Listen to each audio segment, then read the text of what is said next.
Hoy hablaremos sobre la teoría neoclásica del emprendimiento.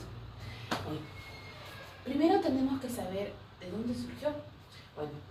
Bueno, la neoclásica surgió en la década de los 50, en 1925 y 1945, en donde las autoridades neoclásicos no formaban propiamente una escuela definida, sino un movimiento heterogéneo. La autoridad neoclásica de la administración es una corriente de pensamientos que propiamente reforman y modernizan la teoría clásica.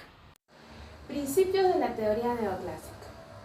Los principios que representan la teoría neoclásica son los siguientes: la organización, que debe ser formal, división de trabajos y unidades de mando, que es un solo jefe por subordinado, especialización, ya sea por la finalidad de procesos, zonas o clientes, el desarrollo de la jerarquía de las organizaciones, distribución y relación entre las autoridades y las responsabilidades. Características de la neoclásica. Busca reducir la utilización de mano de obra de la producción. Se apoya sobre las organizaciones formales. Reafirma de manera positiva a los enunciados y principios de la teoría clásica. Los cuatro principales hace énfasis en los objetivos y resultados. Se enfoca en la autorización del proceso productivo.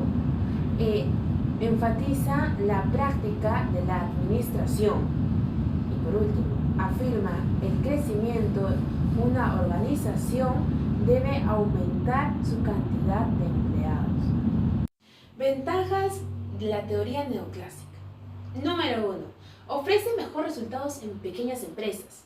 Número 2. Posee estructuras simples y se comprenden fácilmente. Número 3. Busca maximizar la reproducción y el rendimiento de la organización. Número 4. Define la responsabilidad que posee cada individuo de la empresa. Número 5. Facilidades de implementación por parte de los individuos implicados. Bueno, también tenemos las desventajas de la teoría neoclásica. 1. Puede incentivar la reducción de personal sin brindar interés en las personas que pierden el empleo. Número 2. También en las autoridades, la empresa es única y directa. Número 3. Las personas encargadas de dirigir todas las actividades de las empresas y no solo de una en específico, en la cual puede repercutir de manera directa a la empresa. Número 4 es, las personas encargadas de dirigir pueden tender o exagerar su función, ya que, es un equilibrio. Bueno, ya hablamos qué es la teoría neoclásica. Ahora explicaremos un poquito qué es el emprendimiento. El emprendimiento nos implica convertir una idea en algo nuevo, que prácticamente es la innovación exitosa, prácticamente, que vamos a utilizar todas nuestras habilidades de la visión, creatividad, persistencia y exposición al riesgo. También tenemos que tener varias características para ser un buen emprendedor, en las cuales, el espíritu. Es necesario tener un espíritu dinámico, creativo. La capacidad. El emprendedor, es necesario que tenga un conocimiento directo y técnico para llegar al enfoque. El marco regulatorio, que prácticamente mueve de un marco de leyes que prácticamente nosotros debemos de regirnos. También tenemos lo que es la financiación, en la cual es necesario un sistema de financia que nos ayuda a llevar un manejo de mejor forma. La red, ahora prácticamente todo nos llevamos a eso. es el marketeo por redes. Bueno, también hay tipos de emprendedores, que tenemos el emprendimiento empresarial, el emprendimiento cultural y el emprendimiento social.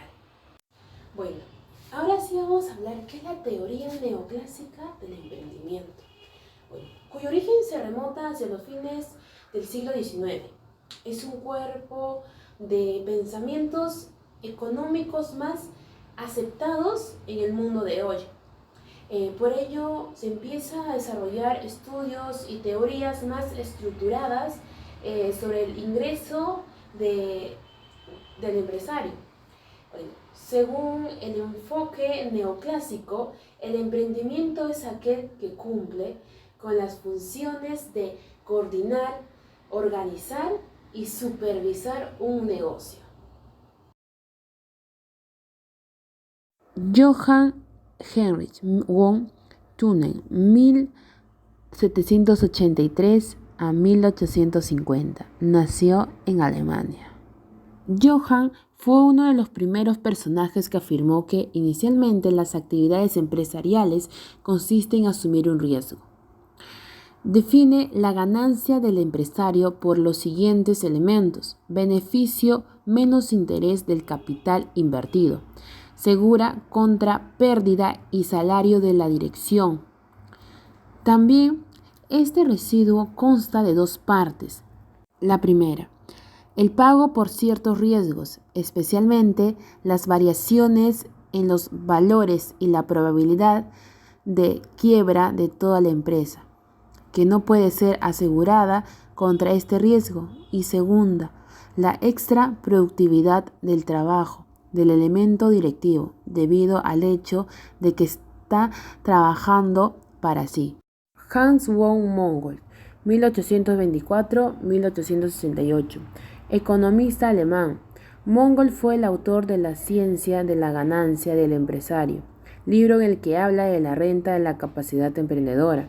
A mediados del siglo XIX, Mongol ofreció una teoría de la ganancia del emprendedor entendida como la renta de la capacidad emprendedora o talento especial, no rutinario y escasos, que utiliza a esta en la adecuada combinación de factores. Estas primas a la escasez que dominó Mongol son posiblemente una expresión defectuosa, ya que, en últimas, los ingresos de los factores de producción no dependen solamente de su escasez y limitación. Para él, el emprendimiento y la innovación son aprobados como un factor importante de la empresa, por el cual asocia al emprendedor con una persona que innova constantemente. John Bates Clark, 1847 a 1938, nacido en Estados Unidos, afirma que la producción interviene siempre en cuatro factores: capital, en forma monetaria, bienes capitales, medios de producción y tierra, actividad del empresario y trabajo de los obreros. Clark deseaba no la libre competencia, sino la competencia organizada. Según Neumann, era además un hombre optimista y creía que buena fe que en teoría todos los factores de la producción recibían la recompensa a que tenían derecho, de modo que no existía la explotación. Clark describió al emprendedor como el coordinador de la actividad económica y negó que los beneficios fueran un rendimiento obtenido por el emprendedor por el hecho de asumir riesgos. Alfred Marshall, 1842-1924. La obra más importante de Marshall es Principios de Economía, aunque en este caso también vale la pena mencionar su libro Economía de la Industria. El libro de Principios de Economía es una explicación de los factores de producción, de cuya cooperación nace la oferta de productos e ingresos nacional, y son tierra, trabajo, capital y empresa. En Alemania, el concepto de empresario era un elemento corriente de la tradición cameralista. El análisis de la función empresarial se desarrolló de forma lenta, aunque en forma constante, y culminó en la obra de Mongol. Este último explica compleja y minuciosamente el beneficio. En este sentido, analiza las bases y límites de los beneficios y concluye que una distribución asimétrica del conocimiento entre los factores económicos es la causa que explica por qué y cómo se obtienen los beneficios más elevados. Frank Hennig, 1885-1972, economista estadounidense.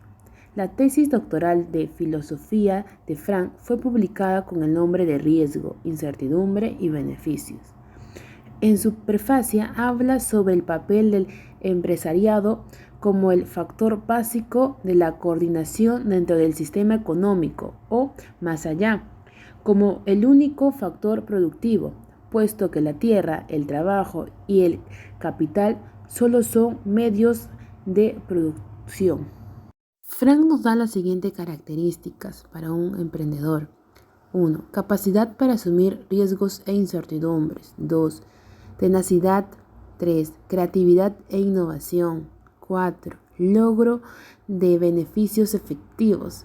5. Agente de cambio e innovación. 6. Conocimiento del sector en el que van a crear una empresa. De igual manera, plantea lo siguiente.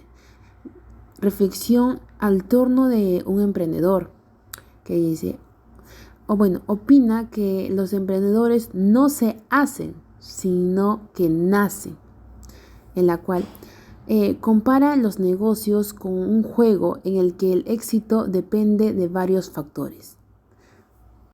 Joseph Schumpeter, 1883-1950, nacido en Austria.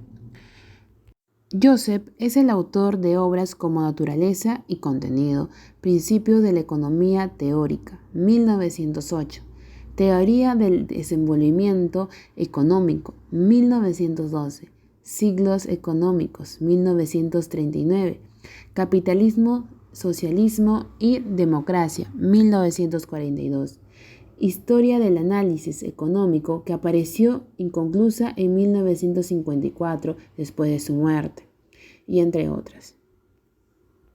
Joseph no está de acuerdo con las afirmaciones de Marx sobre el empresario, aunque reconoce los aportes de este autor en la configuración de este concepto. Al respecto, anota que llama sobre todas las atención la definición que Marshall hace del empresario, que trata su función como gerencia en el sentido más amplio. No la aceptamos porque no considera el punto saliente y único que distingue las actividades del empresario de otras diferentes. Como ello, Joseph se refiere básicamente a la innovación y al papel que ella representa en el desarrollo del sistema económico.